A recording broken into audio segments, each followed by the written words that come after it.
onde haja ódio, consenti que eu semei amor.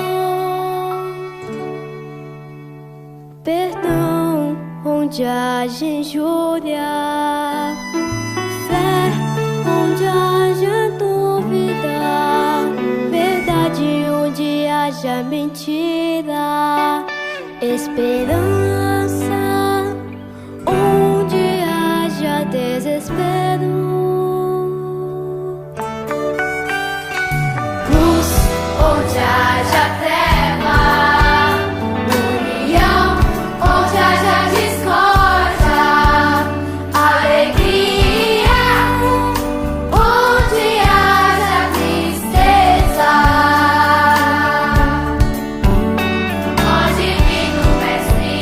Ó Divino Mestre, permite que eu não procure tanto ser consolado quando consolar, compreendido quando compreender, amado quando amar.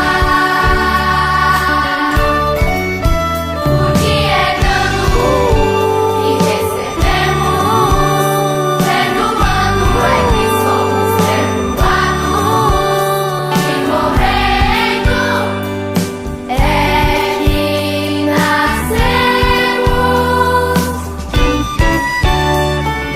para a vida eterna. Vida eterna.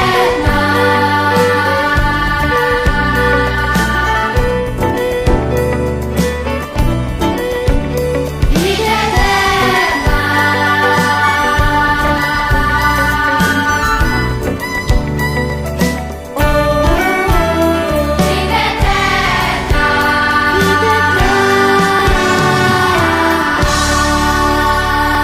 Boa noite a todos. Então, mais um curso, né? E vamos juntos agora, com os olhos cerrados. Vamos nos desligar do mundo lá fora. E através de uma respiração profunda, serena, vamos nos conectando, vamos ficando receptivos, vamos nos integrando a esse ambiente de paz, de alegria, de saúde, de tratamento, agradecendo a todos aqueles que de alguma forma colaboraram para que pudéssemos estar aqui essa noite. Aqueles que fazem parte da nossa jornada humana na condição de encarnados. Aqueles nossos entes queridos que estão no plano maior, mas que estão conosco.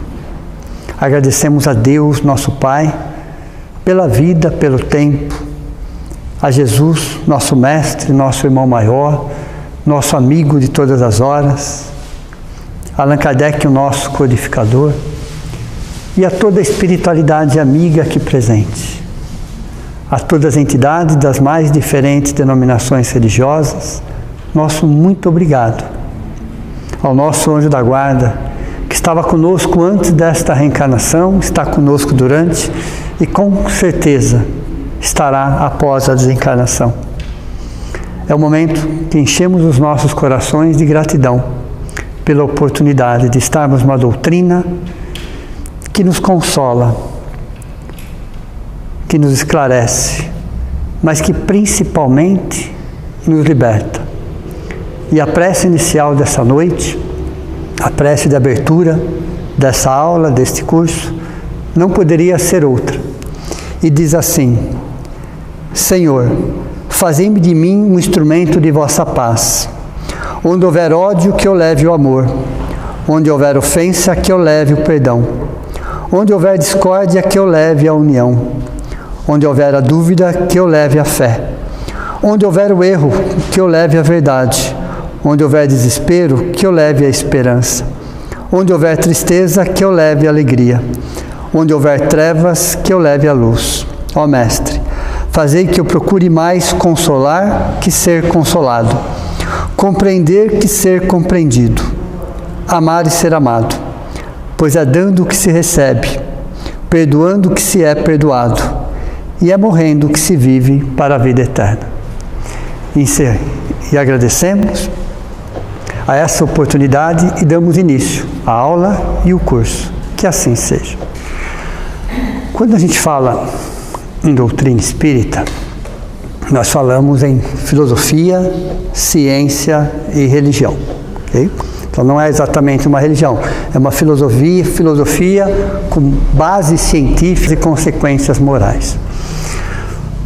Fazendo uma analogia da doutrina espírita nos seus 3 aspectos com o corpo humano, eu diria que a filosofia no corpo humano representa os braços e as pernas. Ela representa a mobilidade. O que seria de um corpo humano sem os braços e as pernas? Não iria para lugar nenhum. Então a filosofia dentro da doutrina espírita, ela tem o mesmo significado, ela tem o mesmo valor dos braços e das pernas em um corpo humano. Então ela significa mobilidade. A filosofia significa exatamente a possibilidade de nós nos movimentarmos. E no corpo humano vamos fazer isso graças às pernas e graças aos braços. Mas o que seria se tivéssemos mobilidade, tivéssemos braços fortes e pernas fortes, se nós não tivéssemos direcionamento? Para onde eu vou? Para a direita, para a esquerda, para trás, para frente? Então, de nada adiantaria você ter mobilidade se você não soubesse para onde você vai. Você tem que ter direcionamento. E direcionamento não tem nada a ver com força física. Então, a parte científica da doutrina espírita é exatamente o cérebro. É exatamente a inteligência. É o conjunto mente e cérebro. Espírito e cérebro. O cérebro é um processador de informações. É na mente que estão os sentimentos, que estão as ideias, e o cérebro materializa aquilo, processa aquilo. Então agora eu tenho um corpo com mobilidade e uma inteligência que vai me dizer para onde eu devo ir. Então eu vou pegar toda aquela mobilidade da filosofia e vou trazer para um direcionamento, que é a parte científica da doutrina, a parte lógica, que vai trazer discernimento, bom senso. Isso significa o quê? A ciência dentro da doutrina espírita. Mas o que seria de um corpo com mobilidade, sabendo para onde vai, se não tivesse sentimento? Então a parte religiosa da doutrina espírita, o terceiro aspecto, é exatamente o sentimento. Porque se eu tenho mobilidade e inteligência, eu sou tudo, menos um ser humano. Um ser humano é composto de mobilidade, de inteligência e sentimento. Então a questão religiosa é exatamente o sentimento. Então quando eu vou analisar qualquer coisa, eu vou filosofia, ciência e religião. Se eu quiser fazer isso, ou fazer essa analogia, ou ter essa comparação com o corpo humano, eu vou falar dos braços e das pernas, eu vou falar da inteligência, mas vou falar do sentimento. Então, nós vamos trabalhar a oração de São Francisco através da filosofia, através da ciência e através da religião. Até então, pelo menos a maioria de nós, víamos essa prece somente com os olhos da religião. É hora de ampliar um pouco mais esse horizonte. É hora de entender um pouquinho nas entrelinhas, porque essa prece está conosco há alguns séculos, ok? Mas nós só tínhamos um olhar com a religião. É como se nós fôssemos realmente levar alguma coisa para alguém. E a doutrina espírita fala, olha, não é bem assim. Não que você estivesse errado na interpretação, é que você só estava olhando um ângulo da questão, somente um ângulo. Então, através da filosofia, da ciência e da religião, nós vamos ampliar um pouquinho mais a visão que nós temos desta prece. Mas antes de a gente iniciar analisando a prece, é necessário que a gente tenha uma base de raciocínio, um alicerce de raciocínio, porque senão nós vamos ficar somente na questão, mais uma vez, religiosa. Então é interessante que a gente entenda alguns pormenores, alguns detalhes, para que a gente possa, quando eu for analisar essa prece, eu já tenho uma base de raciocínio, entendendo o porquê e o para quê de algumas situações. Então vamos lá. Essa prece ela é conhecida como a oração da paz. Não existe, entre os historiadores, entre os biógrafos, não existe nenhuma prova material que essa prece seja de São Francisco. Não encontraram nenhuma prova material, nenhum documento comprovando que era dele. Ele não deixou nada por escrito. E como que nós sabemos que é dele? Que na época, Joana de Ângeles, Santa Clara, estava lá e viu ele falando a prece.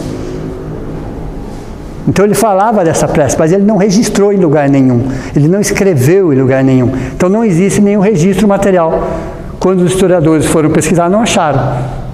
Mas, por via mediúnica, através de Joana de Ângeles, através de Divaldo, através de Chico, nós sabemos que essa prece é dele. E quando que apareceu essa prece para nós? Olha, interessante, essa prece, ela aparece para nós, ela é considerada o segundo código de felicidade. O primeiro é o Sermão da Montanha. Então, o segundo código de felicidade é chamado de a prece de São Francisco, ou também conhecida como a oração da paz.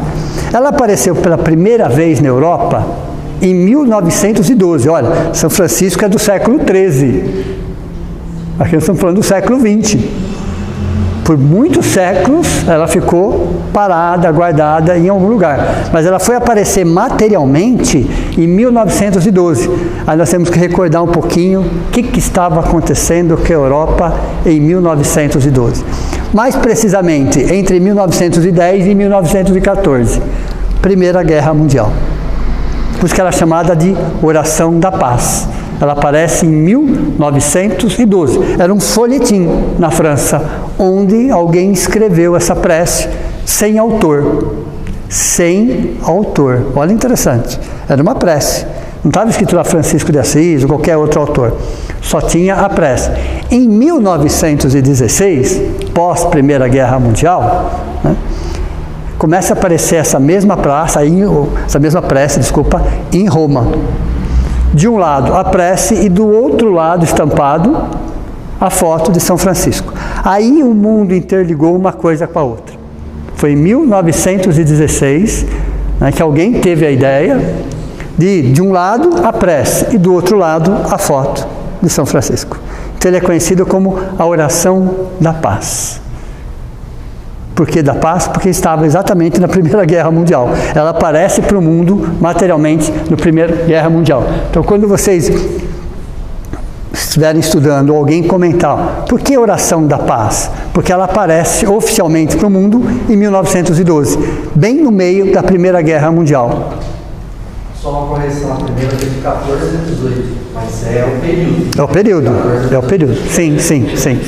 Ok? E aí, em 1916, ela aparece em Roma daí. Ok? Tudo bem? Francisco de Assis. Será que o nome dele era Francisco? Interessante isso, né? De começar a estudar um pouco dos pormenores. O nome dele não era Francisco. Né? E de onde que ele veio? De onde se formou esse espírito? Primeiro vamos entender. O nome de batismo dele é Giovanni di Pietro Bernardoni. O nome de batismo dele é Giovanni di Pietro Bernardoni. Mas o que isso tem a ver com Francisco? Francisco de Assis. Assis é tudo bem, é a cidade natal dele. De Assis significa que ele veio de lá, ele morava lá. Ok? Então de Assis é. Mas Francisco, o que tem a ver Francisco com Giovanni? E o que tem a ver Giovanni com João? É interessante começar a pensar e analisar e refletir sobre isso antes da gente analisar a prece, porque você consegue ter uma amplitude maior sobre algumas situações. Então o nome dele, ele nasce em 1181 ou 1182, dependendo do biógrafo, dependendo do historiador.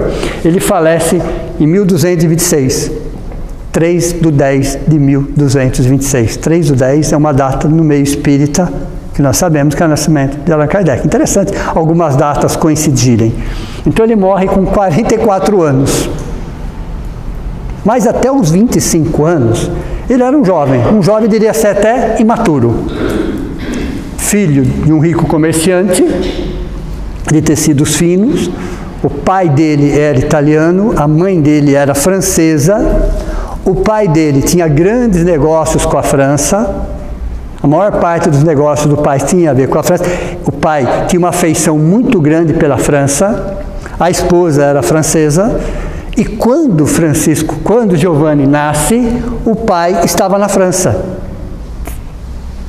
Quando soube da notícia que o seu filho tinha nascido, e o nome dele era Giovanni.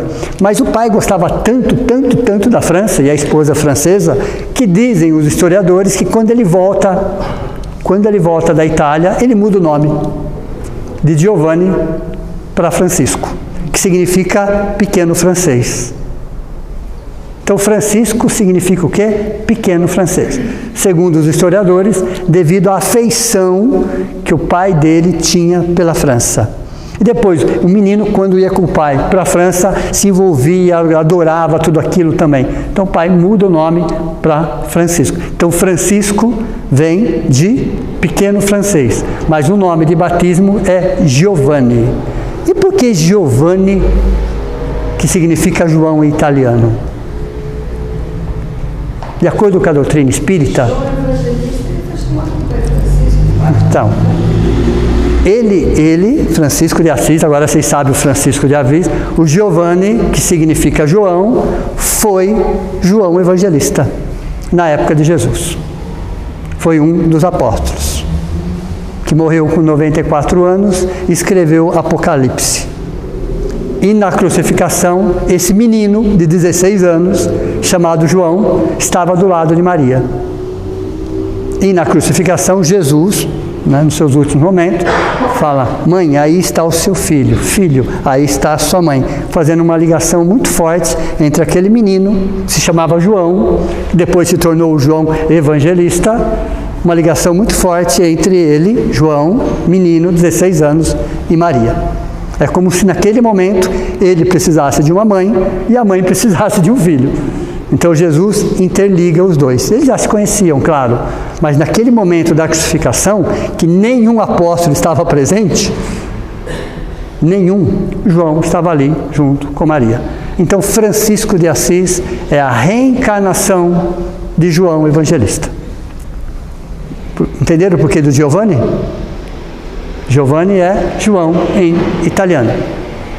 Né? Em fontes, às vezes, não tão oficiais assim, diz também que ele foi o profeta Daniel. Então, é uma sequência, é um espírito que já vem de muitos tempo sendo tarimbado, ok? Um pouco mais a fundo, alguns dizem que foi Isaac, isso 2000 anos antes de Cristo, ele foi Isaac, filho de Abrão e Sara. Depois passou um período, foi o profeta do Velho Testamento, 600 anos antes de Cristo, chamado Daniel. Depois ele vem como João Evangelista. Depois ele vem como Francisco de Assis. Então, para vocês perceberem que esse espírito, ele já vem sendo trabalhado, lapidado há milênios. E segundo Divaldo Pereira Franco, entre 2025, nossa época, e 2030, esse espírito vai reencarnar na Europa. Assim como Joana de Ângeles vai reencarnar no Brasil. Nesse período, ok? Entre 2025 e 2030. Só que quando um espírito desse reencarna, ele não vem sozinho, tá? Não pensem vocês que um espírito dessa envergadura, quando reencarna, ele vem sozinho. Ele traz pelo menos centenas de outros espíritos vinculados à mesma ideia, ao mesmo propósito, com o mesmo conceito. Vai reencarnar tudo junto? É evidente que não. Alguns vão reencarnar juntos, próximos. Outros serão colocados em toda a Europa. E por quê? Porque é a necessidade do nosso planeta agora.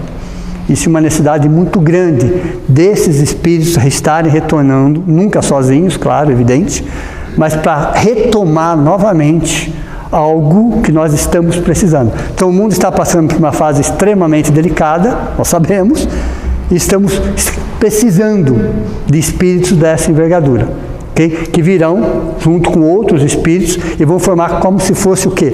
Uma Pleiade de espíritos.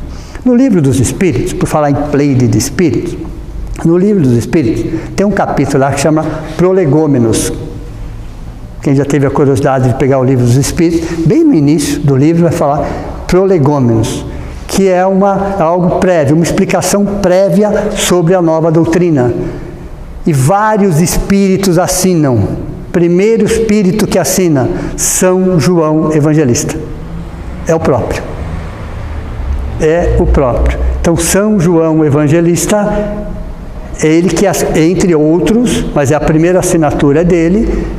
Então, é uma pleide de espírito também encarregada de trazer uma doutrina que consola, uma doutrina que esclarece e uma doutrina que nos liberta. Entenderam? A envergadura, a missão, a tarefa desse espírito. Que está, ele ajudou, ele fez parte da pleide de espíritos, chamado espírito de verdade. Existe uma diferença entre espírito de verdade e espírito da verdade. A maioria acha que é a mesma coisa. Não é a mesma coisa. Espírito de verdade é uma pleide de espíritos, são muitos e muitos espíritos de alta envergadura, coordenados por Jesus. Espírito de verdade é uma pleide de espíritos de alta envergadura, coordenados por Jesus. Espírito de verdade. Espírito da verdade, Jesus. Entenderam a diferença ou não? Espírito da verdade é o próprio Cristo. É o próprio Cristo. Dentro do planeta Terra é a maior verdade. É o maior conceito. É o melhor caminho. São todas as ciências, todas as filosofias, todas as religiões em um único ser, um Cristo.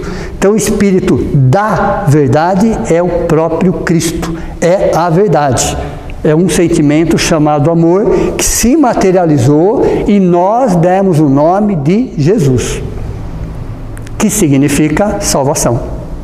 Tudo bem? Espírito de verdade é uma pleide de espíritos coordenados por Jesus. Entenderam a diferença? O Chico Xavier e o Emmanuel, que o Chico Xavier, eles vêm na pleide também? Encarnam? Sem dúvida, sem dúvida. Emmanuel já está reencarnado, inclusive. Tudo bem? Chico vai demorar um pouco mais. Mas... Já tem conhecimento quem é? Quem? Não tem o conhecimento que ele é. Só sabe que é um espírito que já está reencarnado já há um tempo e vai trabalhar na área da educação. E a mãe dele chama-se Dona Laura. Tá bom para vocês assim? A mesma Dona Laura do Nosso Lar, pessoal, tudo bem? Quem lê o livro Nosso Lar é ela, não sei o nome dela agora, mas naquela época o nome dela, ela viria primeiro e ia receber esse espírito, tudo bem? No interior do estado de São Paulo, tá bom para vocês assim ou não? Melhorou? Melhorou? Já melhorou? Já melhorou? Então vamos lá. E foi ele que escreveu o Apocalipse.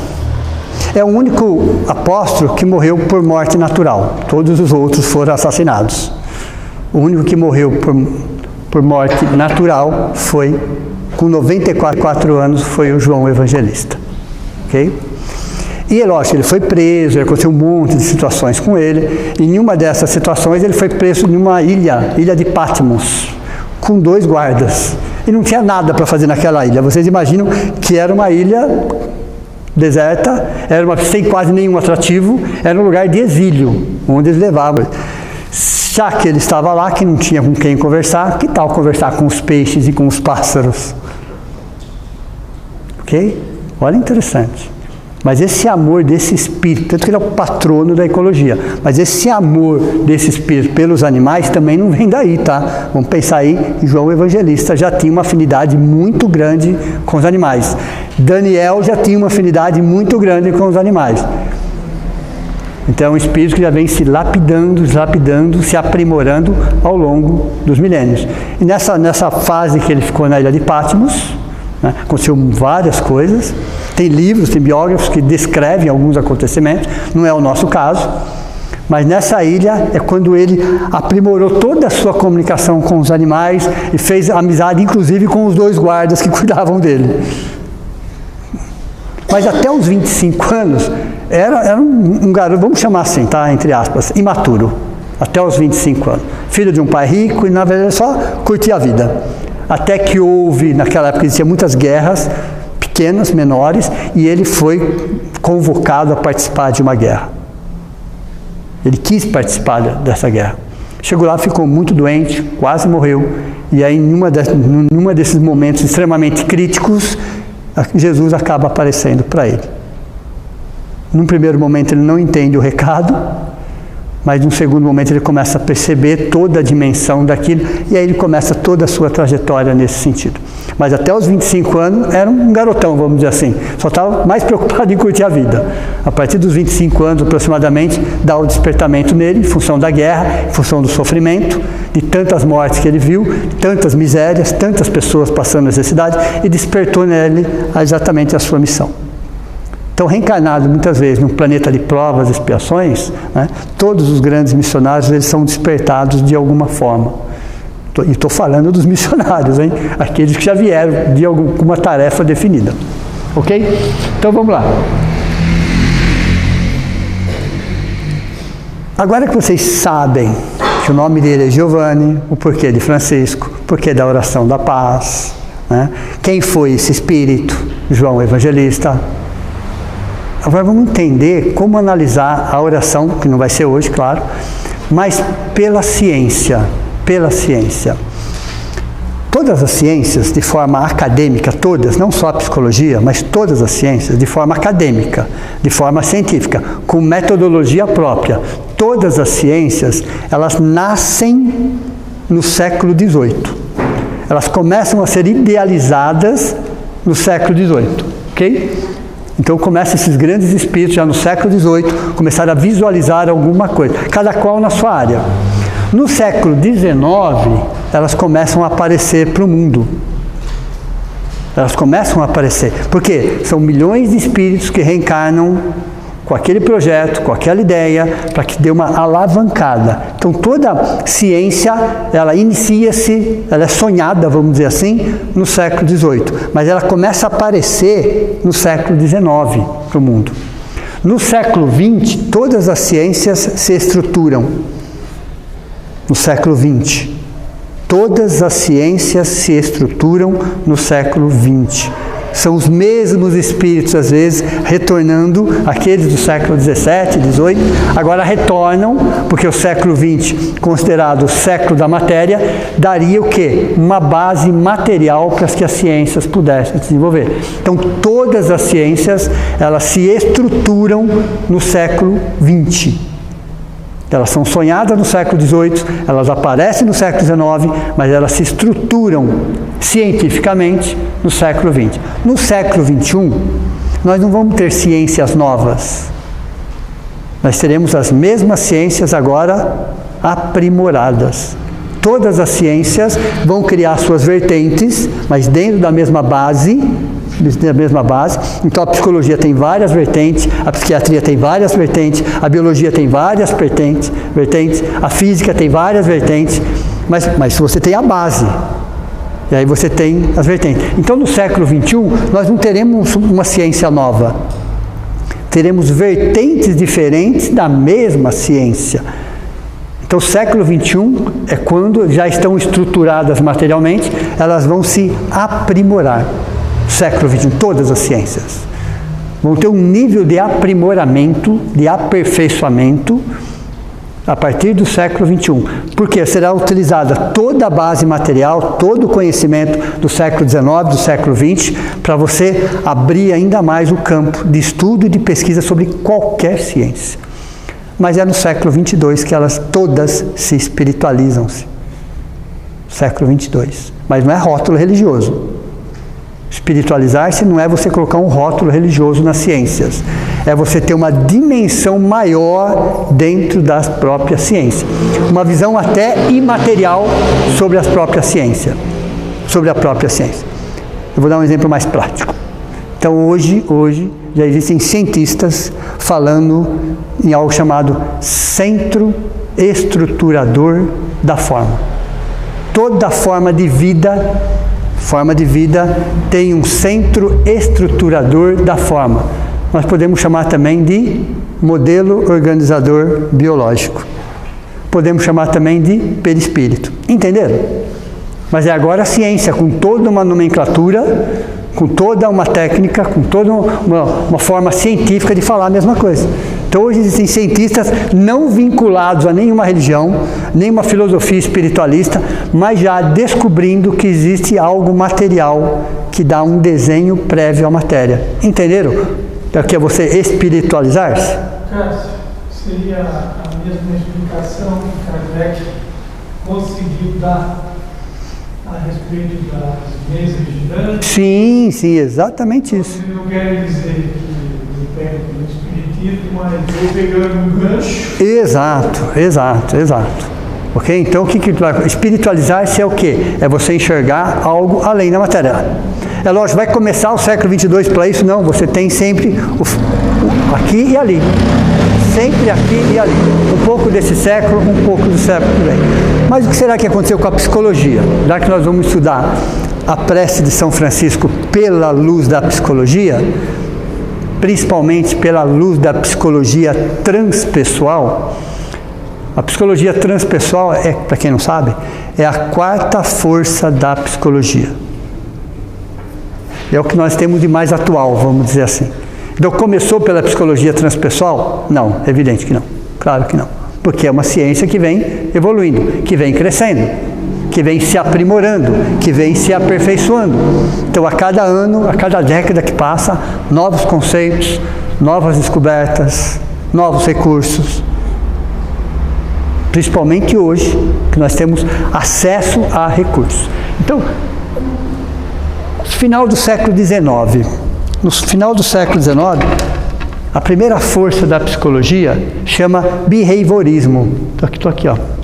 Primeira força da psicologia chama behaviorismo, mais ou menos 1880. Mais ou menos 1880. Então é finalzinho do século XIX, já uma ciência que começa a se estruturar de forma acadêmica. E como é que chama a primeira força da psicologia? Behaviorismo. Mas o que é? Como conceito, tá? Como conceito. É um estudo do comportamento humano em relação a estímulo e resposta. Nós estamos no final do século XIX. A psicologia começa a se desenvolver. Como? Através de experimentos. Estímulo e resposta. Estímulo e resposta. Estímulo e resposta. Então, à medida que era gerado um estímulo, se analisava a resposta, vários estímulos, várias respostas, o mesmo estímulo com seres diferentes. Entendeu? Então, era um método de observação empírico. Estamos no final do século XIX. Sempre que a gente analisa qualquer coisa, eu tenho que pegar texto e contexto. O que tinha no final do século XIX? Qual era o conceito? Qual era o estudo? Os grandes pensadores, o que eles falavam daquela época sobre essa situação. Então, a primeira grande força da psicologia chama behaviorismo, mais ou menos em 1880. Okay? A segunda, mais conhecida entre nós, né, que começa aí no início do século XX, com Freud e Jung e outros. Esses são os mais conhecidos. Mas tem outros grandes estudiosos, grandes pesquisadores, grandes cientistas. Mas esses são os mais conhecidos, que foi chamado de psicanálise. Veja, 20, 30 anos depois, se dá mais um salto, baseado na primeira. Sempre baseado no que você tem antes, num aprimoramento. Às vezes em algumas correções naturais, claro, evidente. Mas no início do século XX, nós temos a psicanálise. O que é a psicanálise? É a investigação psicológica dos conteúdos inconscientes do ser humano. Olha, é a investigação psicológica dos conteúdos inconscientes. O que são conteúdos inconscientes?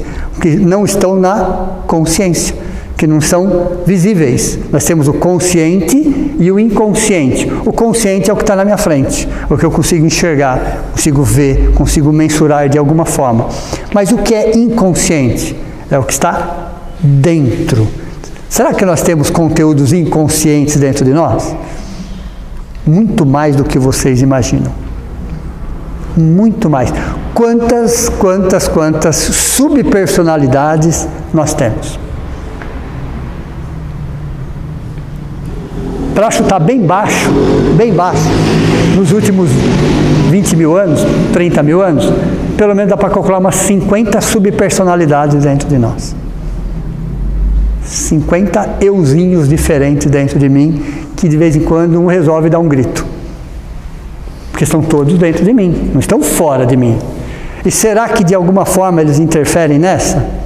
Podem ter certeza que sim. Então você tem o inconsciente coletivo, quando se vive em uma coletividade, você tem o inconsciente arcaico, você tem o inconsciente pessoal, você tem o inconsciente familiar. Veja, nós temos vários inconscientes dentro de nós e que de alguma forma atingem o consciente presente e faz com que a gente reaja dessa ou daquela forma, baseado no tudo que nós temos dentro de nós. Então a psicanálise, quem começou tudo foi Freud, depois veio Jung, depois veio outros, depois junto deles também vieram grandes cientistas, mas qual era a proposta? Era só uma relação entre estímulo e resposta? Não, era algo a mais. Era o conteúdo inconsciente que todos nós temos. Todos nós temos. E que nós trazemos para a vida presente e que, de alguma forma, influenciam as nossas decisões de hoje. Então, hoje o que eu sou? Uma soma das últimas 30 ou 40 personalidades que eu já tive. E quando eu reencarno? Eu só trago uma pequena parcela. Só uma pequena parcela. Significa que eu só reencarno a parte que pode ser trabalhada nesta equação de tempo. Uma parte de mim não reencarna. Boa parte de mim não reencarna. E é como você falou, né? Que uma força vai aprimorando na outra. Exato. Então, na primeira behaviorismo, né? Ele olhava, observava a parte externa. Exato. E a resposta. E a outra era a parte interna. Exatamente isso. Perceberam, pessoal? Mas dava para começar pela segunda? Não dava. Primeiro você tem que ver o que é palpável, o que é real. Estamos no fim do século XIX. Os estímulos teriam que ser externos, não teria que ser de outra forma. Aí reencarna, e quem foi Freud e Jung? Sacerdotes do Antigo Egito. Sacerdotes muito antes de Cristo, tá? Mas muito antes de Cristo. No Antigo Egito tinha os seus sacerdotes e temos lá Freud e Jung já estudando a psique humana, com outros nomes, claro, evidente. E de onde vêm esses espíritos? Que depois vão reencarnando ao longo dos séculos, aí chega uma hora que eles reencarnam novamente junto para continuar o seu trabalho.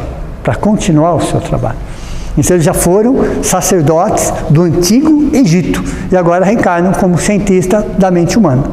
Então temos na psicanálise o significado inconsciente das condutas. Por que será que eu ajo dessa forma ou por que será que eu reajo daquela forma?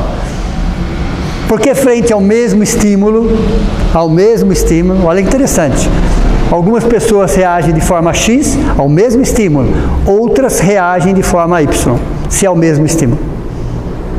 Onde está a diferença? Porque quando nós estamos passando por aí, olhamos um outdoor, as imagens, a mensagem do outdoor, às vezes mexe muito conosco, às vezes não mexe quase nada conosco. Outras pessoas não mexem nada, outras nem percebem. O que aconteceu? Que estímulo que aconteceu no nosso inconsciente que fez que nós reagíssemos daquela forma? Quando nós estamos assistindo um filme, principalmente um filme de época, você acaba se identificando com aquele lugar, com aquela situação, com aquele jeito. Você fala, nossa, mas parece que eu já estive nesse lugar. Eu sei como é que faz. Esteve sim, mas foi uma das suas personalidades que esteve naquele lugar. Então a psicanálise tem como objetivo maior a análise dos conteúdos inconscientes. Se acreditava que o consciente que interferia no inconsciente, depois perceberam que é o contrário, que é o inconsciente que afeta o consciente. Então são décadas de estudos. Então é a segunda grande força da psicologia, é chamada de quê? De psicanálise. E a terceira grande força, né? Aí já estamos na metade do século XX, olha que processo é rápido aí. estava se estruturando, você já tinha o quê? Pesquisa, você tinha grandes cientistas, você tinha troca de informações. Aí o processo evolutivo se torna muito mais rápido. Então, na metade do século XX, 1950, 1960, temos uma outra psicologia que vai completar as duas primeiras, que é chamada de quê? Humanista. A psicologia humanista é a terceira força da psicologia. Mas o que fala a psicologia humanista? É o estudo da experiência humana, no que é realmente essencial, primordial, fundamental para o ser humano. Já é uma visão um pouco maior, mas frente o quê? À existência. Frente à existência. Por que será que Jung conseguiu avançar um pouco mais comparado com Freud sobre alguns aspectos? Interessante a gente analisar isso. Parece sobre alguns aspectos, Jung, que foi discípulo de Freud no início, mas chega um ponto, parece que ele desenvolve mais, ele aprimora mais, ele amplia mais, porque Jung era espiritualista. Então ele conseguia enxergar alguma coisa a mais, porque a visão que ele tinha, Freud já não, era uma pessoa mais, vamos dizer assim, tá? Materialista. Mais uma única existência. Ele não ficava pensando muito no quesito espiritualidade, Freud. E Jung já não. Além de ter todo esse cabedal científico, ele tinha uma visão um pouco mais dilatada.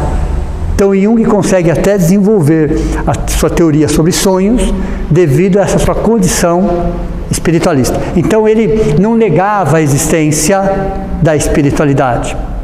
Jung não negava. Então com isso ele consegue ampliar um pouco mais. Na psicologia humanista, ainda centrado no homem, no corpo humano, na sociedade, nas suas necessidades primordiais, sem levar em conta a questão espiritual, até fala que é importante a religião. Na na psicologia humanista, a religião até entra. Ela até entra como fator primordial, essencial, que traz paz, mas não se aprofunda sobre esse aspecto. Então a terceira grande força é uma amplitude das duas primeiras, mas ainda focada na existência material, nas necessidades. Isso também inclui a religião. Então ela não descriminaliza, não nega, mas está dentro de um contexto de uma vida plena, vamos dizer assim. Então essa é a filosofia humanista, psicologia humanista, 1950-1960.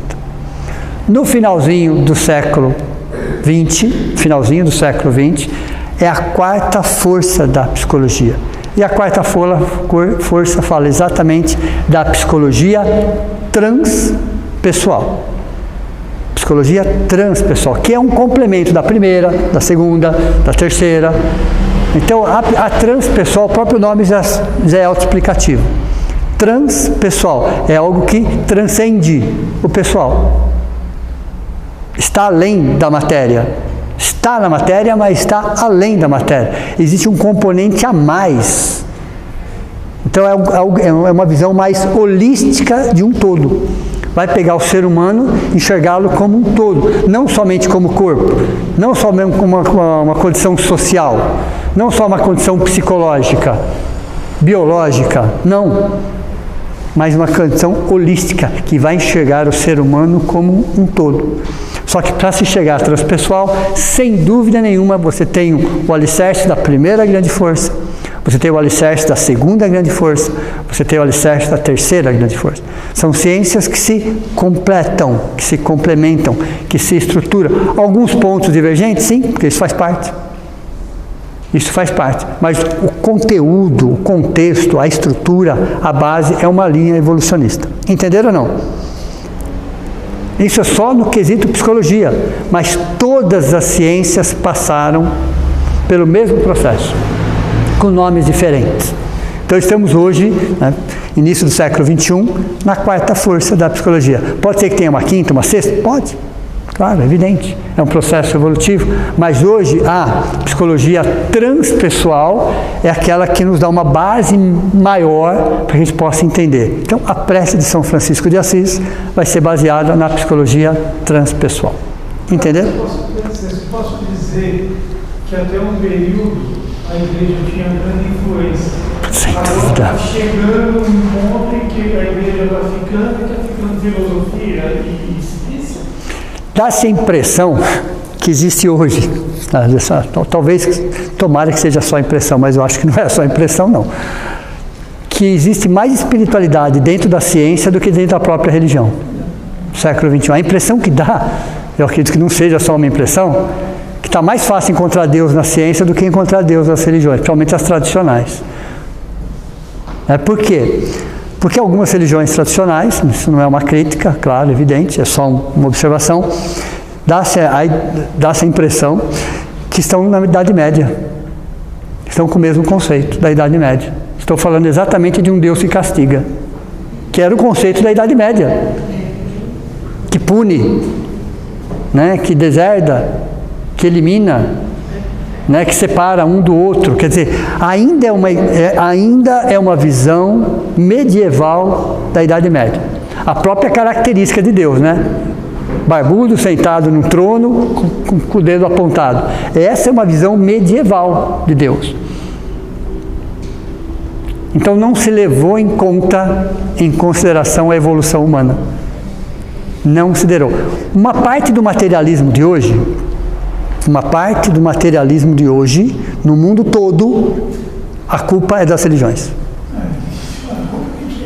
Ok? Uma parte é a culpa das próprias religiões, que ainda insistem no mesmo ponto, de um Deus que castiga, de um Deus que pune, de um Deus que escolhe os seus eleitos, que escolhe o seu povo. É um Deus, vamos dizer assim, customizado, né?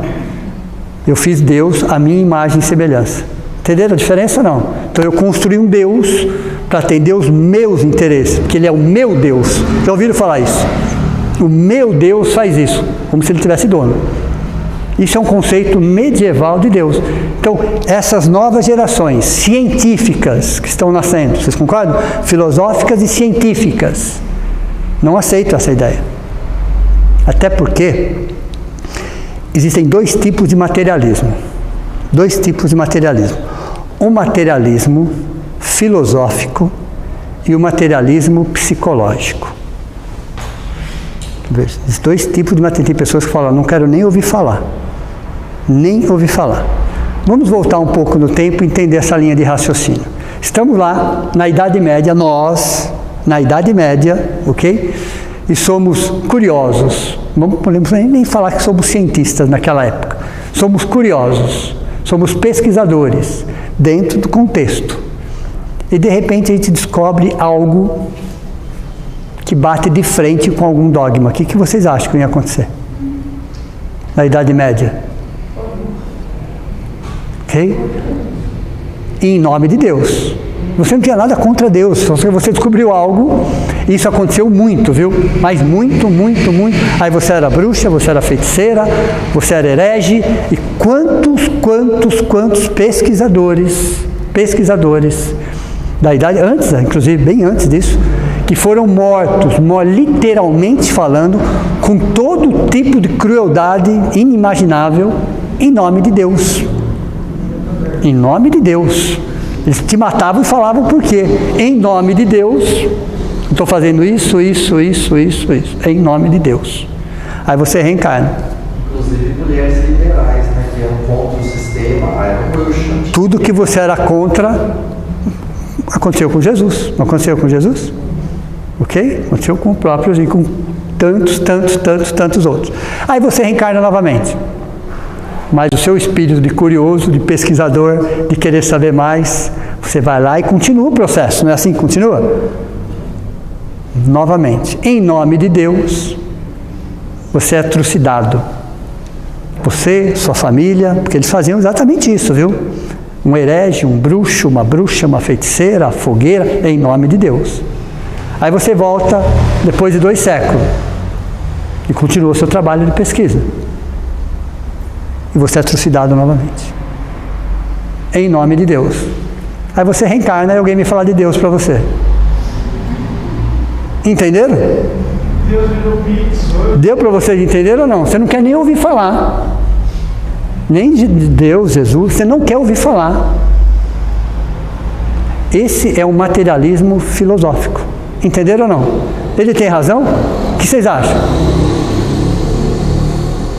E muita. Vocês concordam ou não? E muita.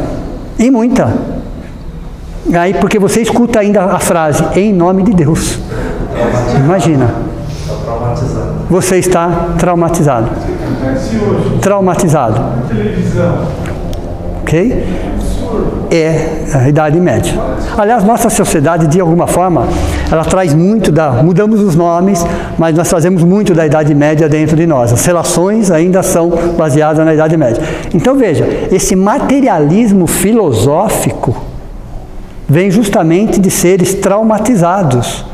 Galileu Galilei, todos vocês conhecem a história, Giordano Bruno, né? Esse é o que nós conhecemos. Fora aqueles milhares de pessoas que foram mortas, trucidadas em nome de Deus, em nome de Jesus. Ele colocava a cruz na pessoa. Veja, olha o trauma. Isso cria um trauma. Aí você reencarna e não quer nem ouvir falar. Você não quer nem ouvir falar. Olha os conteúdos inconscientes. Entenderam ou não? Porque quando você escuta a palavra em nome de Deus, você treme inteiro. Inteiro. Ok? Então vejam, esse é o materialismo filosófico, que eu acredito aí, né, é uma opinião pessoal, que representa pelo menos 90% do materialismo no mundo. Fora que no século XXI tem alguém fazendo atrocidades em nome de Deus, em pleno século XXI. Deus castiga, Deus pune, Deus manda para o inferno, Deus separa aqui e dali, você é um pecador, veja. Entenderam isso ou não? Então, boa parte do materialismo no mundo é culpa das próprias religiões, em nome de Deus. Entenderam ou não? Ou em nome de Jesus. Carlos, é por isso que muita gente fala que a maioria dos cientistas são ateus? Exato. Por quê? E Albert Einstein não era. Veja, se vocês tiveram a curiosidade e a oportunidade, é fácil. Busquem na internet o Deus de Spinoza, que foi um filósofo. Era o mesmo Deus de Albert Einstein. Veja, mas é um Deus completamente diferente, que por coincidência, de uma forma muito resumida, é a questão número 1 do Livro dos Espíritos. Ok? Deus de Spinoza, né? Baruch Spinoza, século XVI. Ele faz um poema sobre Deus, mas é um Deus completamente fora de contexto das religiões. O Deus de Spinoza é uma das versões dos poemas que retratam Deus de uma forma que nenhuma religião conseguiu enxergar até hoje.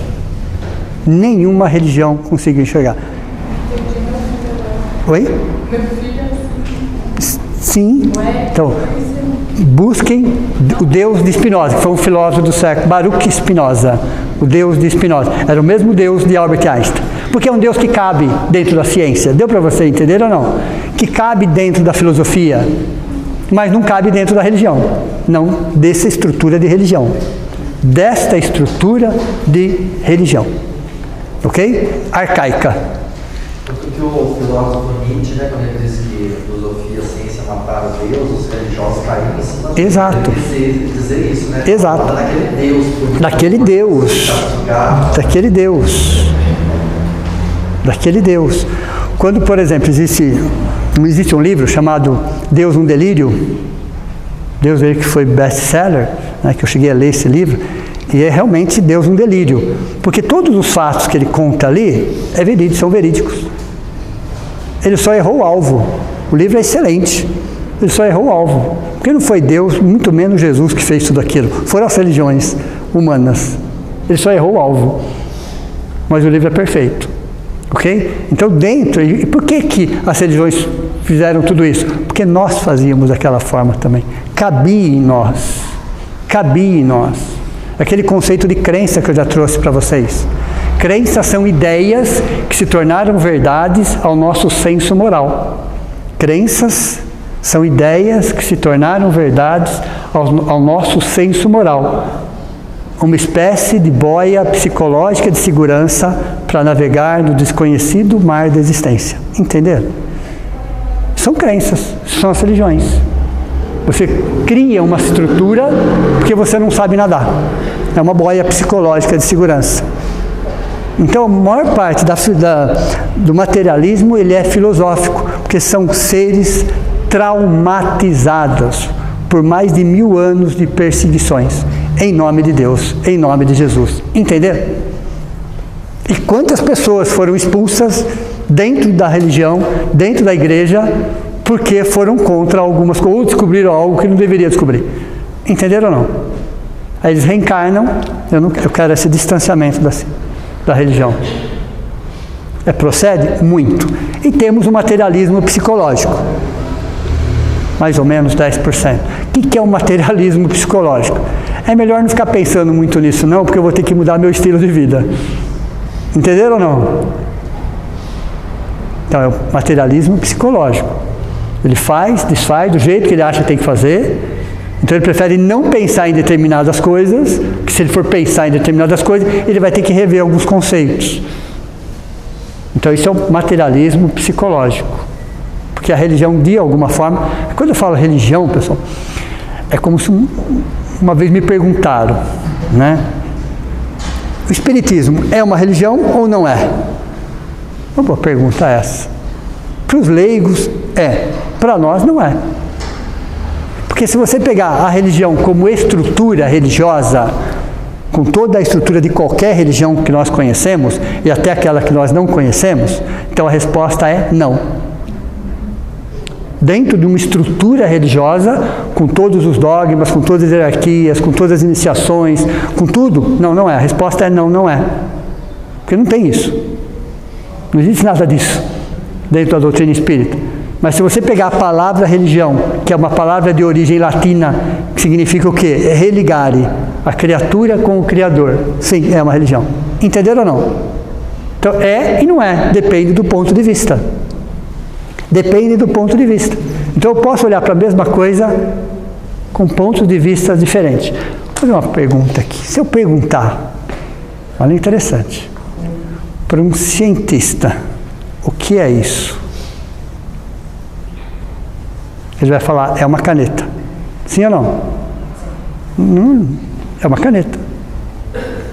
O cientista é uma caneta. Sempre ele vai responder que é uma caneta. A ciência vai falar que isso é uma caneta. Ok? Se eu perguntar para um filósofo, o que é isso?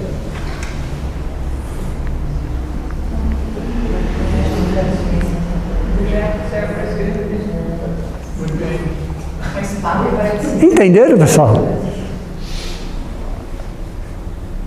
Se eu perguntar para um filósofo, isso aqui é uma caneta? Ele falou, não. Quando que é uma caneta? Quando eu estou usando como caneta. Quando eu estou fazendo a minha função. Quando ela está fazendo a função de caneta, ela é uma caneta. Quando ela está aqui, ela não é uma caneta. Deu para você entender ou não?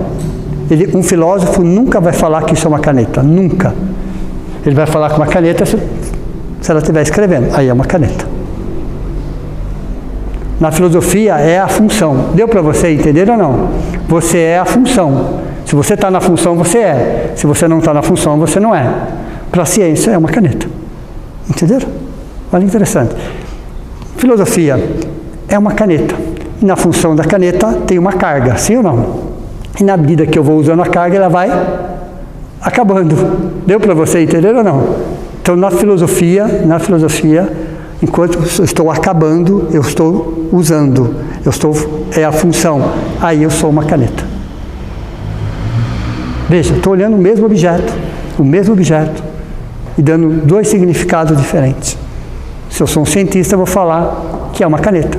Em qualquer lugar, fazendo o que for. Se eu for um filósofo, só é uma caneta se estiver escrevendo. No momento que estiver escrevendo, tá? Você pode escrever, já deixou de ser caneta. Porque a caneta é a função. Então você tem que olhar alguma coisa por vários ângulos. Para te dar um significado maior. Porque para eu entender como o outro pensa, eu tenho que me colocar no lugar do outro. Eu tenho que sair da minha caixinha de cientista, ir lá na caixinha do filósofo e olhar o mesmo objeto. Com outros olhos. Assim que nós vamos ampliando. Porque todo mundo está certo da posição que se coloca. Você está onde você se põe. E às vezes nós criticamos determinadas posturas, criticamos determinadas opiniões, mas não saímos da nossa caixinha para olhar pela visão do outro. Entenderam ou não? Se nós tivéssemos a humildade de fazer isso, que só não vamos porque somos orgulhosos, mas se eu tenho a humildade de sair da minha caixinha e olhar o mundo através de com outros olhos, talvez eu não seja tão crítico quanto eu sou. Perceberam ou não? É a prece de São Francisco. Estou falando tudo isso, para vocês entenderem como que nós vamos enxergar a prece de São Francisco. Então, na psicologia transpessoal, a quarta força da psicologia, a gente vai ter que ter uma visão ampla do ser humano, na questão biológica, na questão fisiológica, na questão social, na questão religiosa, na questão familiar, na questão dos seus sonhos. Você vai ter que olhar ele como um todo, até ele fora do corpo. Na questão espiritual, uma visão holística, uma visão na psicologia transpessoal. Né? E aí na psicologia transpessoal é representado por alguns símbolos. Né? E o melhor símbolo que representa são 3 esferas. 3 esferas. Então, a psique humana, né? Porque eu falo psique, eu estou falando de mente, estou falando de idealizações, ela é formada de 3 esferas. A primeira esfera, que não é novidade para vocês, nós já conversamos sobre isso, a primeira esfera que contrai ou expande. A primeira esfera, ela contrai ou ela expande, dependendo do meu livre-arbítrio, da decisão que eu tomar. Ela vai expandir ou ela vai contrair, dependendo da decisão. A primeira esfera é chamada de ser essencial, o eu maior, a imagem e semelhança de Deus. A imagem e semelhança de Deus, representado na forma da esfera, que também podemos dar um significado como se fosse a perfeição. A esfera significa a perfeição. Então, a primeira esfera é o eu maior, é o amor. A primeira esfera significa o amor, o eu maior, o ser essencial, a imagem e semelhança de Deus. Como fala Divaldo Pereira Franco, self. Então tem vários nomes para representar a primeira esfera. Ela é real, ela é verdadeira. Ok? Ela é real e ela é verdadeira. Só que ela está mais 2 esferas. São esferas concêntricas, aqui, aqui e aqui. 3 esferas, ok? A primeira é o eu. A segunda e a terceira esfera, juntas, têm um nome: ego. A segunda e a terceira esfera têm um nome, chamado de ego. Então é a parte mais densa, que envolve a primeira esfera. Na semana que vem eu vou fazer esse desenho na lousa para ficar mais fácil para vocês. Então, à medida que eu escolho, de alguma forma, desvitalizar o ego, mas o ego de onde vem? Como fala Joana de Ângeles, é uma herança de um primarismo animal, uma necessidade de sobrevivência. Então, o ego não é ruim, é uma força a ser transmutada, transformada, direcionada. Olha, interessante. O ego faz parte de um processo que nós trazemos do reino animal, numa questão de instinto de conservação, de sobrevivência. Então, é necessário? Sim, ele é necessário, claro que é necessário. Só que é uma força. Tem muito mais a ver com o instinto de sobrevivência e de conservação. Mas também, no nosso momento evolutivo, tem muito a ver com a nossa ignorância de nós mesmos. Da onde eu vim, para onde eu vou, o que eu estou fazendo aqui, o porquê e o para quê de várias situações. O ego também é fruto da ignorância de nós mesmos. De nós mesmos. Assim como toda a flora e a fauna marinha, todos os animais marinhos, né, que vivem debaixo da água, desconhecem a existência da água. Eles nascem, eles crescem, eles reproduzem, eles vivem, são milhões e milhões de espécies, uma diferente da outra, mas nenhum deles ali tem consciência da existência da água. E todos eles só estão ali por causa da água. Interessante isso. uma analogia. Nós estamos mergulhados em um plasma divino, num oceano divino, e nós desconhecemos isso. Nós desconhecemos que nós só vivemos, sobrevivemos, evoluímos, crescemos, porque nós estamos mergulhados em um mar divino. O mesmo que acontece com os peixes no oceano, acontece conosco. Só que existe uma diferença, né? Eles são princípios espirituais, nós somos espíritos. Eles não têm consciência de si mesmos. Nós já temos consciência de nós mesmos. Então, o ego, as duas camadas do ego, é a parte a ser direcionada, transmutada. Não é algo negativo, não existe nada de negativo no universo, na natureza ou em nós. Não existe, esse negócio de ter algo negativo, não. Você tem algo a ser melhorado. Todos temos. Algo a ser melhorado, não algo negativo. É que nem aquela história que somos espíritos imperfeitos. Pessoal, vamos ressignificar essa palavra. Imperfeito vem com um defeito de fábrica, pessoal. Não tem como, nós somos filhos de Deus. Como é que eu vim com defeito de fábrica? Mas até ontem podia usar, até ontem. Hoje se usa a palavra perfectíveis. Rumo à perfeição. Então, pontos a serem melhorados, aprimorados. Todos temos, todos temos. Então, a segunda e a terceira camada é o ego. E nessa segunda, terceira camada, a segunda camada chama desamor. E a terceira camada chama pseudo-amor. São 3 esferas. 1, 2, 3. A primeira é o amor. A segunda é o desamor. A terceira é o pseudo-amor. O que nós vamos fazer? Entender o que acontece principalmente no desamor. O problema não é o pseudo-amor, não é a terceira esfera. A terceira esfera, na verdade, é o desamor embrulhado para presente. A terceira esfera é o puritanismo, por exemplo, está na terceira esfera. A euforia está na terceira esfera. Todos os excessos, todos os exageros estão na terceira esfera. Mas o problema não é a terceira esfera. O problema é a segunda esfera. Então, quando eu olho para a segunda esfera, eu enfraqueço a segunda esfera, porque eu tenho que entender o porquê daquilo estar ali. Qual é a razão daquilo estar ali? E eu começo a olhar com um outro olhar para aquilo, aí a primeira esfera expande. Ela vai tomando o espaço dela. A ideia é estar sempre crescendo, a primeira esfera, sempre se expandindo. É uma força que tem que expandir. Mas quando eu permito que o orgulho, a arrogância, a prepotência, a mágoa se adensem dentro de mim, eu contraio a primeira esfera. Entenderam? Oi? E aí cresce o desamor. Aí cresce o desamor. Aí você disfarça o desamor com pseudo-amor. Entenderam ou não? Você disfarça. Então, a terceira esfera é a parte disfarçada. Então, eu vou dar um outro nome. E é interessante, porque na primeira esfera, eu vou falar um número. Que eu tenha 100, o número 100. 100 sentimentos na primeira esfera. Na segunda esfera eu tenho 100 sentimentos. Na terceira esfera eu tenho 100 sentimentos. Um equivalente ao outro. Deu para você entender ou não? Para ficar mais fácil. Na primeira esfera eu tenho um sentimento chamado alegria.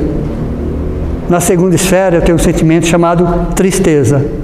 Na terceira esfera eu tenho um sentimento chamado euforia. É o mesmo sentimento. Entenderam ou não? É o mesmo sentimento? Pode falar. O ciúme está dentro do pseudo-amor, né?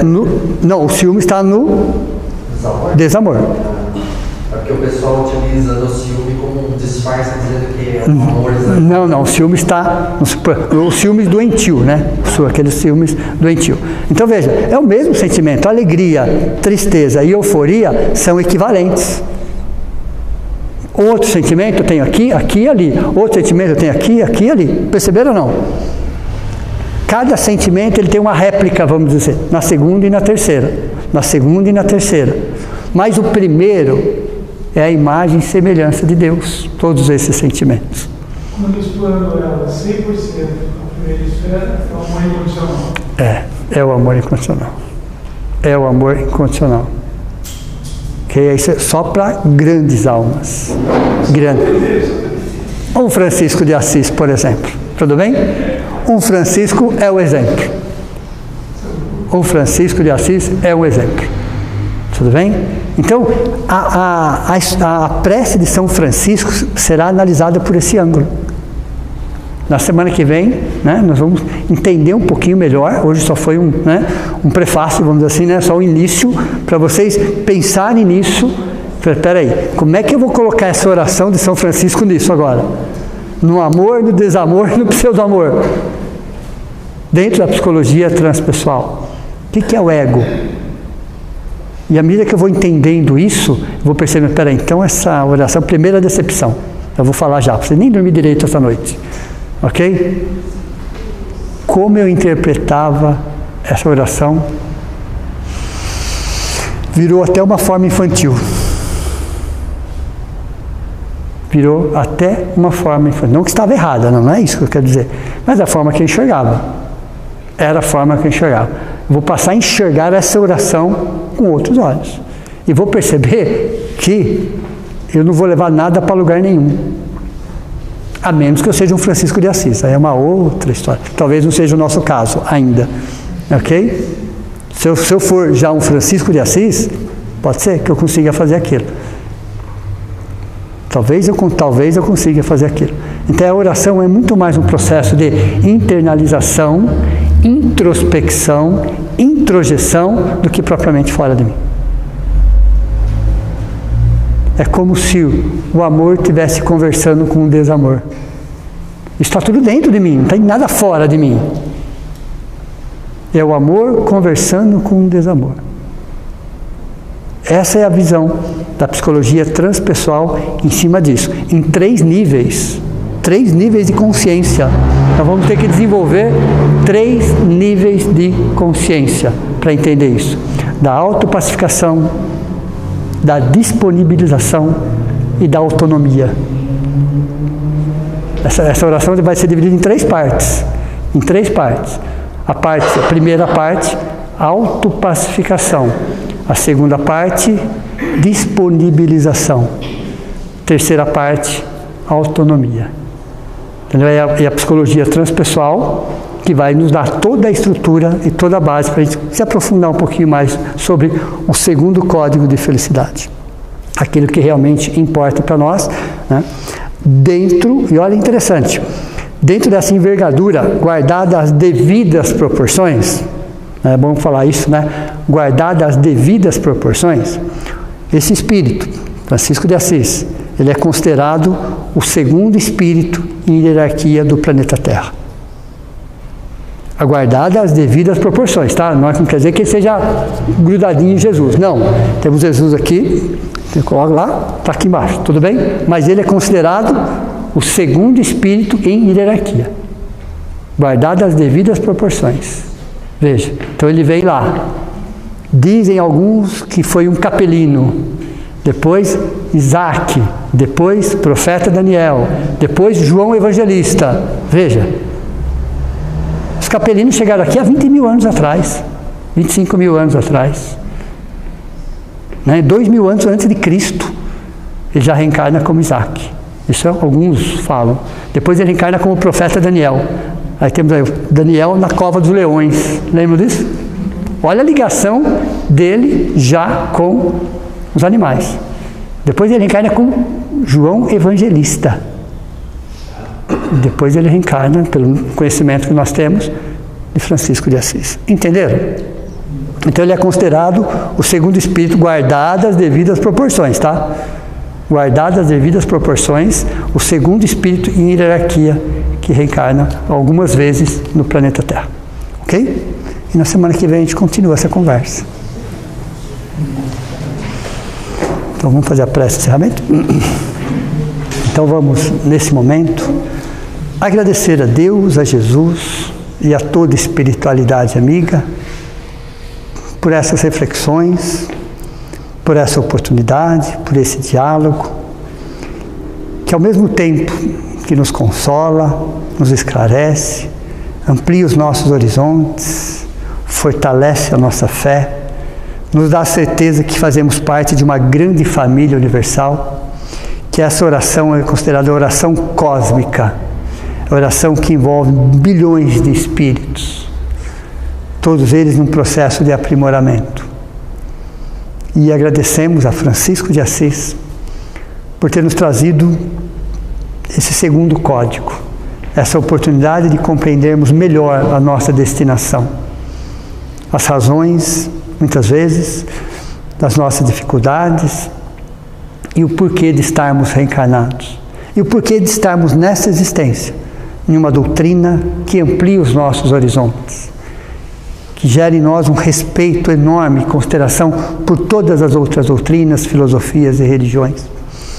Essa doutrina que nos dá a liberdade, mas ao mesmo tempo nos pede responsabilidade em relação ao que nós sentimos e ao que nós pensamos. E agradecemos a todos aqueles que de alguma forma estão colaborando para a implantação do bem do planeta Terra. Não importa o rótulo, não importa a forma, importa que o amor se materialize em pequenos gestos, em pequenas ações, mas que ele possa realmente transformar todo o panorama. Mas tem que começar necessariamente a transformar todo o panorama.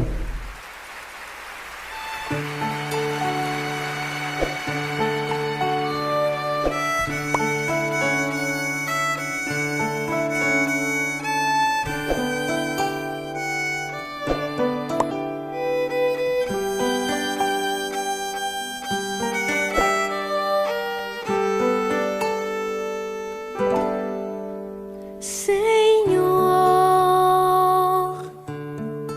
fazem de mim um instrumento da vossa paz. Onde haja ódio, consenti que eu semei amor. Perdão, onde haja injúria, fé, onde haja dúvida, verdade onde haja mentira, esperança onde haja desespero.